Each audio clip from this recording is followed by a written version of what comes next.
Hey YouTube, I'm Jacob Beach. This is the Prepper's Bunker Outdoors, and I'm here to talk to you today about one of my favorite everyday carry tools, the Leatherman Skeletool. Check this thing out.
Alright, so first things first, this knife is not a big chopper. I'm not going to be batoning with it, doing crazy stuff with it. It's just a little pocket knife I carry it every single day.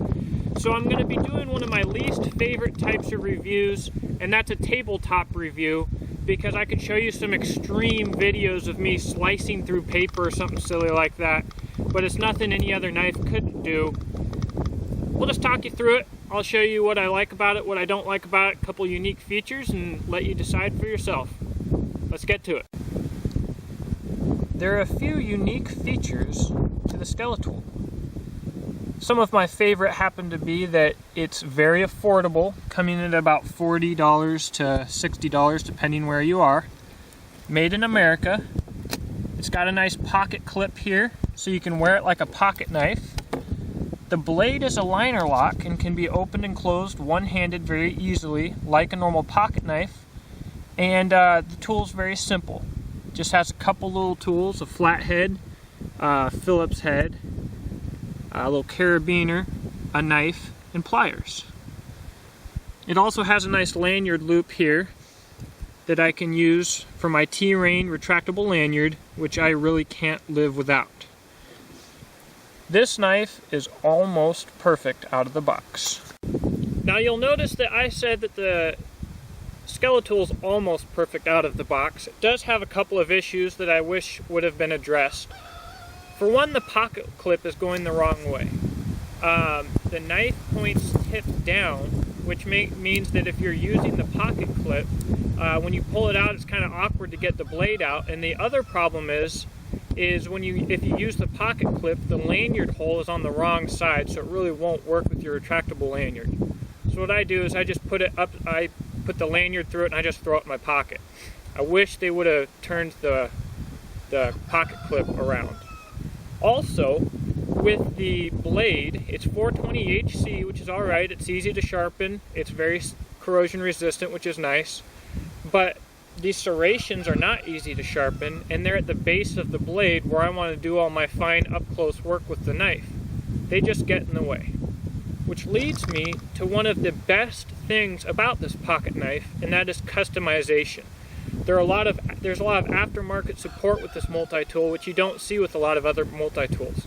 The CX model of the Skeletool is a little bit nicer, comes with a 154 cm blade, which is a nicer steel and does not have serrations. It only costs a little bit more, but you can buy those blades and add them to this multi-tool. I've seen S30V blades, I've seen S35V blades, and there's even Damascus blades and gold-plated blades for somebody who would like that. But for me, to be able to customize something is very important, and that's one way that the Skeletool does very well. So, for about 40 bucks, you can get an EDC tool that has almost everything that the average person needs, nothing that you don't need. It's easy in your pocket, and if I had to choose one tool for my pocket, this could definitely be it. And since it is customizable, I'll do another video on it called Pimping Out My Skeletool, where I'll change the blade, do a couple other little things to it and show you how it can be customized. All in all, it's a cool little piece, and it's almost the perfect EDC item, even without the fact that it only costs about $40 to $50. I hope you enjoyed this video. Please share this video and subscribe. If you're looking into the Skeletool, I would definitely say to go for it. If you got a couple extra bucks, check out the Skeletool CX. Thanks guys, and I hope to talk to you in the comments section.